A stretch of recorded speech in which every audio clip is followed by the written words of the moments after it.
Welcome to the National Newspaper Publishers Association's Let It Be Known. Black adolescent and teenage students were most likely to experience physical force or misconduct by school police officers during the past decade, according to a new report from the Advancement Project and Alliance for Educational Justice Civil Rights Organizations. Tyler Whittenberg, the Deputy Director of Opportunity to Learn at the Advancement Project National Office, has supported grassroots campaigns led by youth of color fighting to end the criminalization of Black and Latinx students and create learning environments that are reflective of the world they envision for themselves. A graduate of Tulane University Law School, Tyler Whittenberg, joins us now. Thanks, Tyler, for joining the Black Press of America. Appreciate having you. Absolutely. I appreciate being here. Tyler, let's start off. Tell us about this new report and the research that demonstrated that the presence of police in schools is a driver to the school to prison pipeline. Well, so yes, again, thanks for having me. So we've been working with the the National Campaign for Police-Free Schools since about 2017. It's a group of organizations, grassroots organizations from around the U.S. who are fighting for a liberatory education and to remove police from schools and achieve the education that they envision for themselves. And in working with this group, we partner with the Alliance for Educational Justice, which helps lead that work. And we've been documenting the instances of police assaults that occur against students of color throughout the United States. I think the assault at Spring Valley, for which the report is named, is one instance that a lot of people may remember. Around 2014, there was a Black girl from attending Spring Valley High School in Columbia, South Carolina, who was pulled from her chair and slammed to the ground by a police officer. The organizing efforts of the Alliance for Educational Justice and many other groups, they came together to help support that student and that effort in Columbia, South Carolina. And what became apparent was that a lot of people think these are one-off events, similar to police violence in the community. They think, oh, well, it just happened there. That's a bad apple. That's a bad police officer. And what we wanted to show was that it actually happens a lot, far too much. Any instance is too much, but we wanted to highlight that having police in schools creates situations where they are at risk of physical and even sexual assault by the hands of police officers, and that there are not only are there no repercussions for it, but people, especially those on the right, continue to call for more police as a solution for school safety when police in schools are actually the culprit for school violence. And that's just what we wanted to name and highlight here. Yeah, and now Tyler's saying that it's backed up by this study completely, right? Absolutely. So we have the data. A lot of Black folks already know this. A lot of Black parents already know this, and they fear for their child going to school that they'll be another victim of this police violence. But what we hear often is, oh, this is a one-off instance, or we just need more officer training. And what we wanted to highlight here is that it's not an issue of officer training, and it's not a one-off issue, that the same issues that plague Black and brown communities with regards to policing also plague Black and brown students with regards to schools. They are targeted. They are not only at a greater risk of arrest and referrals to law enforcement, they're also at a greater risk for being beaten and physically harmed by law enforcement when attending school. And we really see this as an extension, if you will, of Jim Crow, of mass incarceration, just being placed in schools with this false pathology that Black and brown students need to be controlled or dominated in order to act right. And we're here to say that's absolutely false, and that the students calling for the removal of police from schools are well justified. And Tyler, where does these assaults commonly occur? So predominantly schools that serve Black and brown students, and predominantly high schools. But as you mentioned early on in the set, you mentioned adolescents and teenagers. What the data shows, it's not just, we're talking about babies. We're talking about really young children, even elementary school age children who are abused. And what the data shows is that over 80% of police assaults on students occur against Black students, that there have been 5 deaths since we started collecting this data, 5 deaths, and that How long ago you've been collecting this data? yeah, 2011 to 2021. Okay. And it's underreported. The same way police brutality is underreported, so too are these instances of police violence in schools. So we documented the news articles that discussed the police violence in schools. That way we could maintain some integrity with the data set. But we know that this happens far more than we've been able to document. But we do want to highlight the trend. And Tyler, also, as far as the data is concerned, talk about the consequences or how rare are consequences for school police officers who assault students, particularly students of color.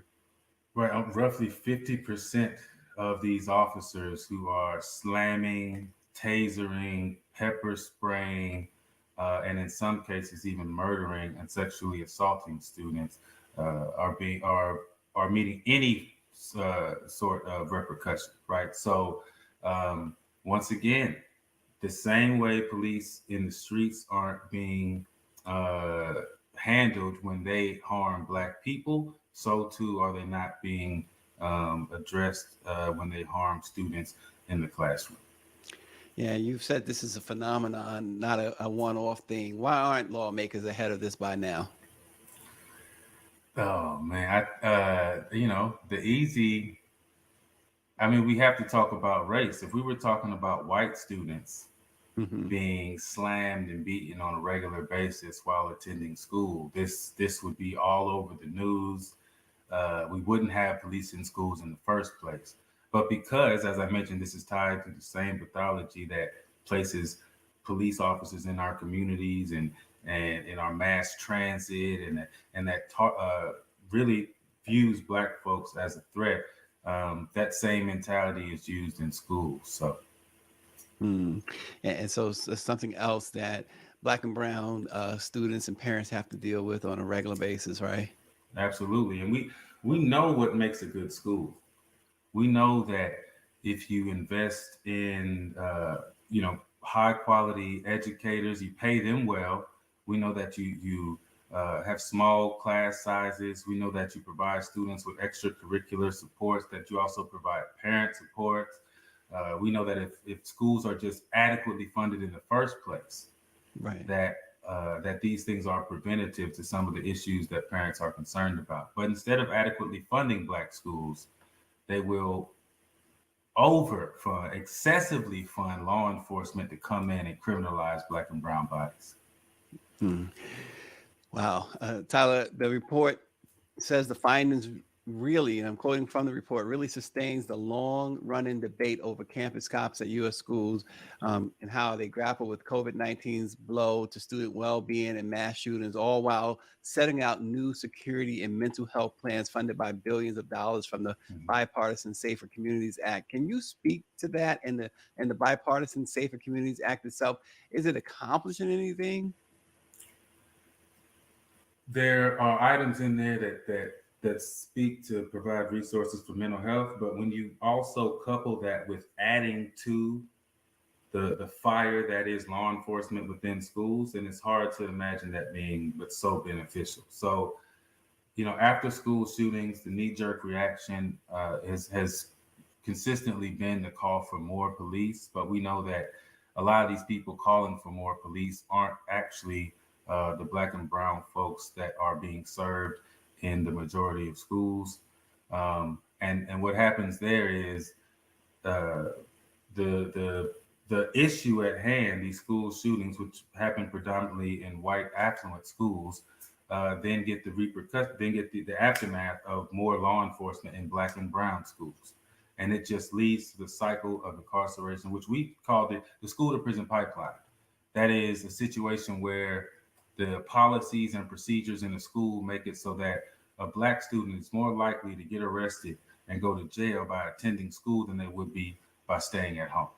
Good grief. And that is what we fight to end the school to prison pipeline. And we fight so that Black and brown students throughout the United States can achieve the liberatory education that they seek. And it really boils down to student voice, excuse me. We want students who are directly impacted by the legal system to be the ones who are able to determine how dollars are spent for their safety.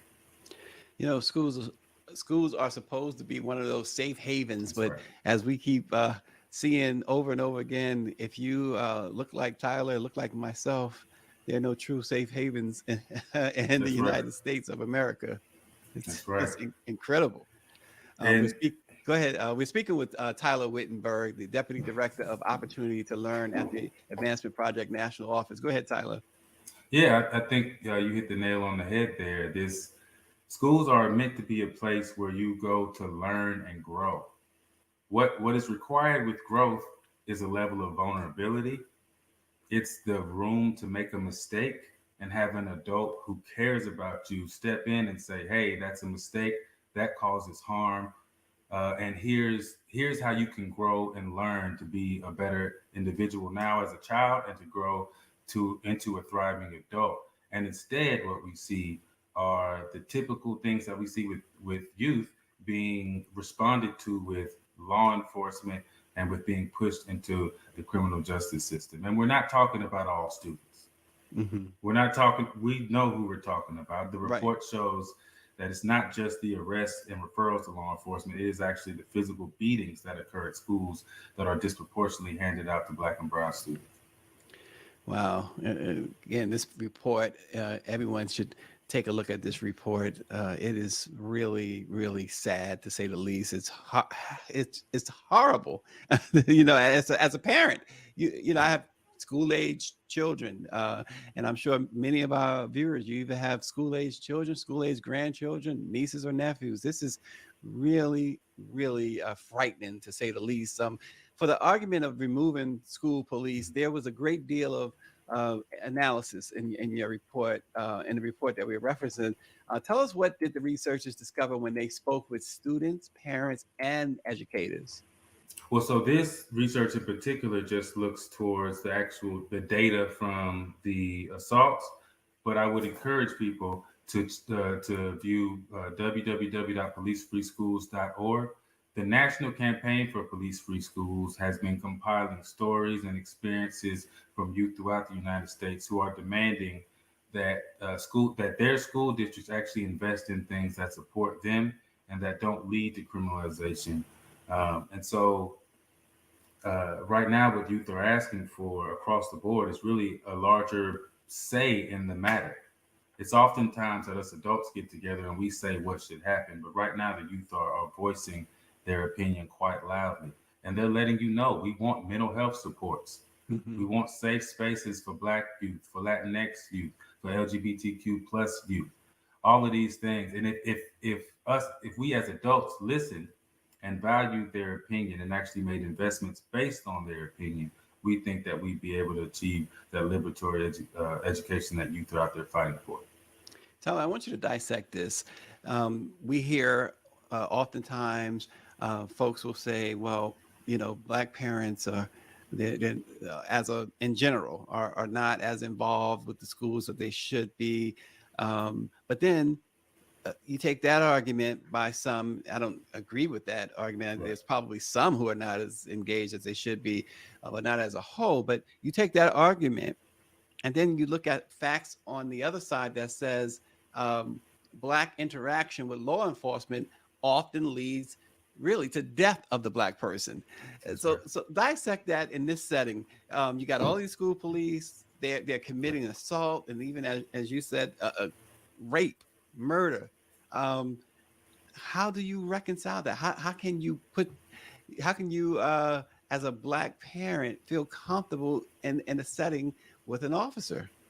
I mean, the research shows there. We also we cite the research in the report. Research shows that Black parents and Latinx parents are they feel less safe about their child being in a school with police officers, and that students themselves feel less safe in a room with police officers. These are Black and brown students, not white students. So it's clear who has power here. A Hmm. lot of this comes down to power, and I want to also, I think the point speaks to what the prison industrial complex does, what the current system of mass incarceration does. It removes uh, Black folks from their communities. Then when they come back, they're less able to get a job. The community itself suffers economically, and folks aren't, maybe they don't have the money a lot of times for daycare. They don't have a lot of the money for extracurriculars, or maybe they have to work 2 jobs, so they can't be everywhere. And then folks use that as an excuse to say we need more police.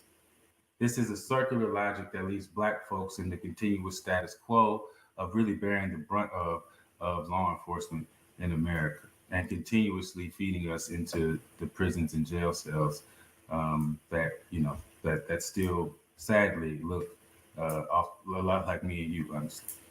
Yeah, Stephen, Tyler, Stephen, where did Stephen come from? Steven Tyler, Aerosmith. Tyler, what got you involved? What was the impetus for you to get so involved in this?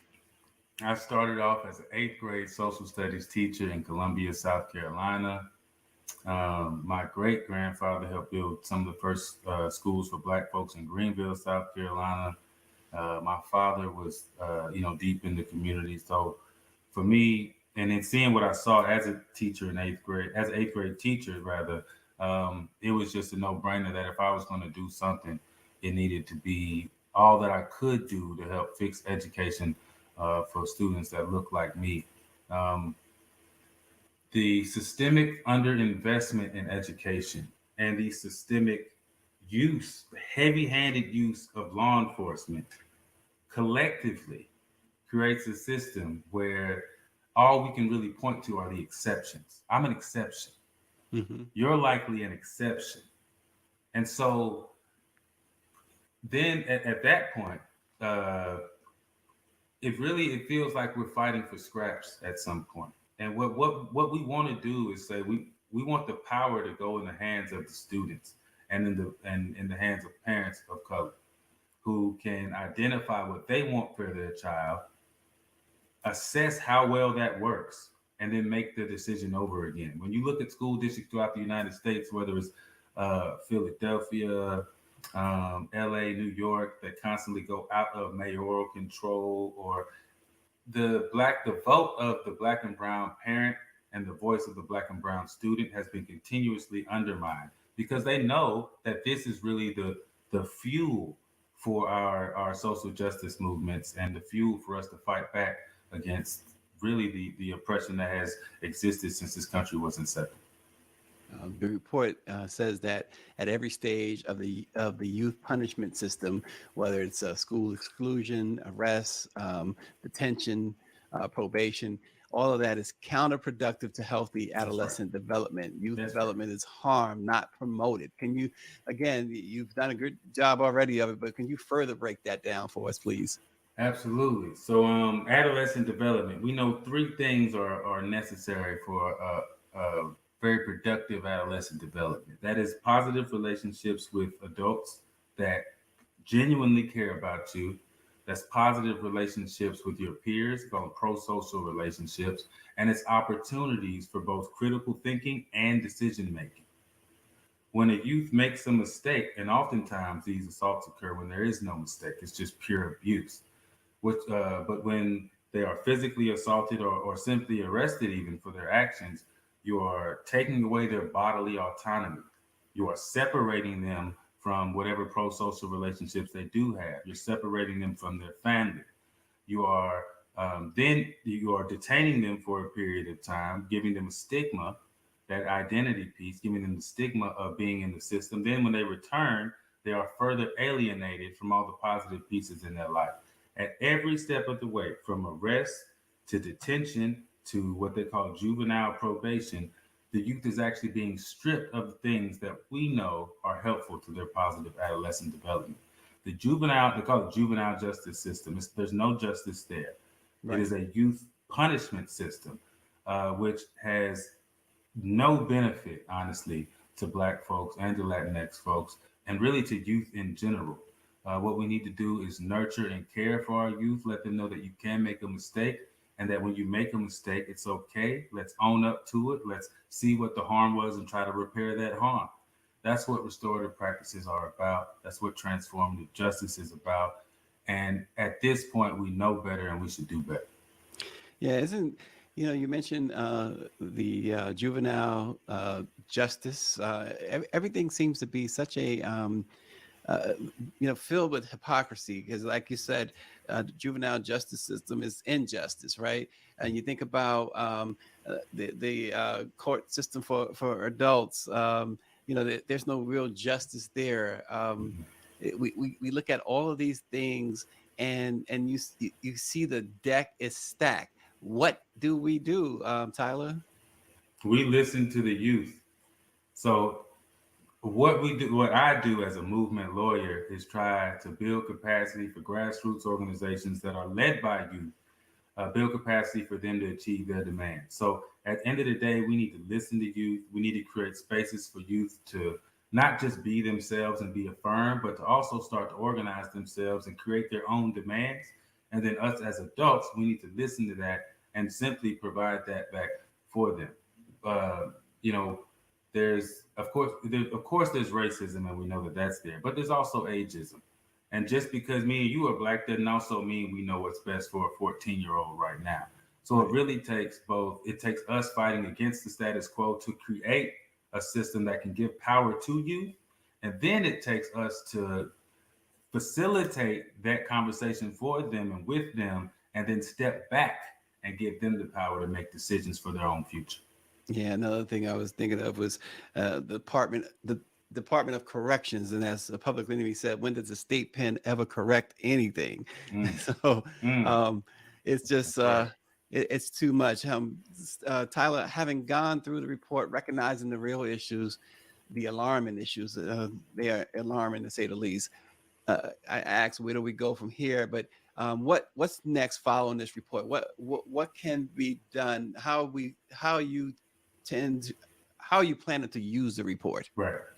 So we create tools for the various grassroots organizations that are fighting for the things we discussed. And we hope that the next time there is a school shooting, the next time there is an assault of a police officer against a student, that this report can be used to say, with statistical significance, that this is a real problem that must be addressed immediately, that this is not anecdotal, it's not a one off thing. So we hope that this can be used as just another tool that helps guide us to a world where we don't have prisons, we don't have police, and we're actually out there taking care of one another. I would encourage everyone to join a local political organization, to encourage their youth and the youth around them to join a local political education and to get active. Because at the end of the day, we have to take back power, right? We have our local community power, but the political power is out there, and we need to organize so that we can start making the decisions that we think are appropriate for our youth. And we hear a lot on this program, and certainly from the hierarchy of the Black press, that voting is so important. But you're describing a situation where they're giving these young people felonies, or a record anyway, that takes them out of the That's right. opportunity to even vote if they decide to do that.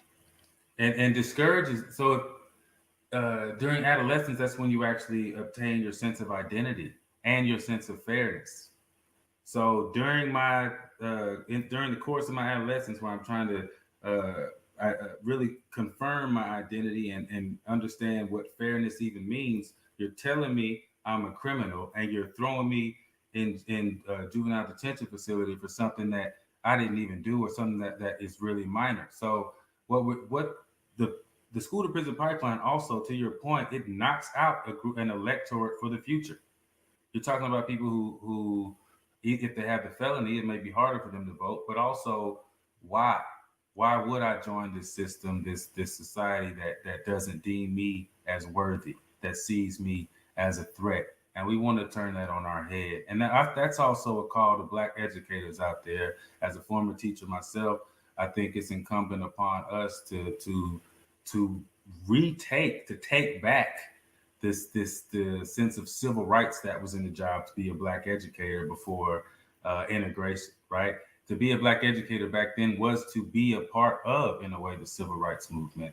And we want to encourage Black educators to understand their role in protecting not just the physical safety, but the emotional safety and the academic experience of every student that comes before them, and understand that suspending them, expelling them, and calling police on them will not do it. It will harm that student. And so it's up to us as educators to really protect students from not just the school to prison pipeline, but quite literally the abuse of police officers walking the halls. And to your point there too, isn't it? You're a former teacher. You can speak to how important it is to have teachers who look like you. That's right. Absolutely. I and to think about even my graduate school experience, it as an adult, me seeing another law professor that was Black helped across the board. But having students need to see people that look like them, and then the people that look like them also need to understand the systemic issues that exist in the school. We're not just protecting them, or we're not just trying to help them with an A, or we're not just trying to help them pass a standardized test. We're actually trying to make adults that can be a part of this thriving, beautiful Black future that we all hope for. Well, the report underscores how Black adolescent and teenage students were most likely to experience physical force or misconduct by school police officers. Got to check out this report from the Advancement Project and Alliance for Educational Justice Civil Rights Organizations. Tyler, where can people get that report? They can get it at www.policefreeschools.org. It is under the resources tab. You'll get a lot of resources there that will help you understand not just the school to prison pipeline, but this phenomenon of school policing that we are here to dismantle. Tyler Whittenberg, the Deputy Director of Opportunity to Learn at the Advancement Project National Office. We really, really appreciate you bringing this vital information to the Black presses. Let it be known. Thanks so much. Thank you. Peace. Everybody, have a great day. We'll see you tomorrow.